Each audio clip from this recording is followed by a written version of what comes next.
Hello friends, welcome back to the new tutorial of the Angular. So today we are going to learn how to remove this enter a new tag. Sometimes we have a requirement like I don't want to add a new tag. Okay, so whenever I try to like this and then enter, it enters a new tag.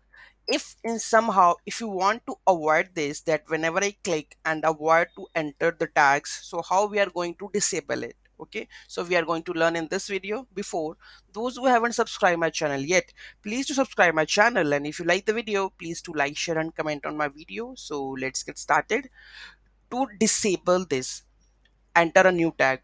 We have a property that is called hide form. Okay, so if I go and just check hide form, so you have to just copy this hide form and go to our code, and here you need to add the hide form. Okay, and here it takes the parameters boolean that will make true. Okay, save this and let's see.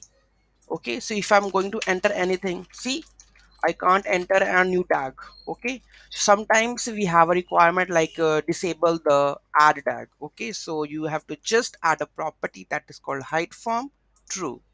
Okay, so this is how we are able to disable the input field from preventing the user from adding a new tag. Okay, so any doubt, any query in that, just let me know in the comment section, and don't forget to like, share and comment on my video. Have a nice day. Thank you so much for watching this video.